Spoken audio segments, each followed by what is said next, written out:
ഞങ്ങൾ രണ്ടുപേരും ചേർന്നിട്ടാണ് ബിസിനസ് ചെയ്യുന്നത്. പിന്നെ ഈ ബിസിനസ് കൊണ്ടുവന്നത് നമ്മുടെ ഗ്രേറ്റ് ലീഡർമാരായ ജസിലമ്മ ദിനേശാറാണ് ഈ ബിസിനസ് കൊണ്ടുവന്നത്. ആദ്യം ഈ അവസരം ഇതിലേക്ക് എത്തിച്ച പഠിച്ച റബ്ബിന് ഞാൻ നന്ദി ആദ്യം അർപ്പിക്കുന്നു. അതിനുശേഷം എൻ്റെ ലീഡർമാർക്കും അതിനുശേഷം എൻ്റെ കൂടെ കട്ടയ്ക്ക് നിൽക്കുന്ന എൻ്റെ പാർട്ട്ണർമാർക്കും ഈ അവസരത്തിൽ നന്ദി അർപ്പിക്കുന്നു. കൂടുതലൊന്നും പറയാനില്ല. എല്ലാവർക്കും ഈ അവസരത്തിലൂടെ വിജയിക്കാൻ കഴിയുന്ന ഏറ്റവും കൂടുതൽ മനസ്സിലാക്കിയ ഒരു വ്യക്തിയാണ് ഞാൻ. കാരണം ഞാൻ ഈ ബിസിനസ്സിൽ വരുന്നതിന് മുമ്പ് ഒരു ഗാർഡനിൽ ഡെയിലി മാസവരുമാനത്തിന് ജോലി ചെയ്യുന്ന വ്യക്തിയാണ്.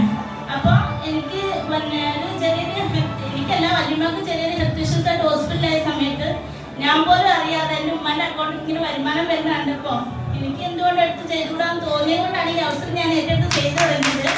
പക്ഷേ ഓക്കെ ഞാൻ എൻ്റെ ഒരൊറ്റ സിനിമ ബസ്സായിക്കൂടെ എനിക്ക് ഏറ്റവും കൂടുതൽ ഞാൻ ഈ ബിസിനസ്സിലൂടെ വന്നതിന് ശേഷം ഏറ്റവും കൂടുതൽ അച്ചീവ്മെൻറ്റാണ് എനിക്ക് തോന്നിയിട്ടുള്ളതെന്നറിയോ? ബിസിനസ്സും വരുമാനം ഒന്നും അല്ല, ആരോഗ്യമല്ല. ഏറ്റവും കൂടുതൽ അച്ചീവ്മെന്റ് ആയിട്ട് തോന്നിയത് ഇത്രയും ആൾക്കാരുടെ മുന്നിൽ ഇപ്പൊ ധൈര്യത്തോടെ മൈക്ക് പിടിച്ച് സംസാരിക്കാൻ പറ്റുന്നില്ല.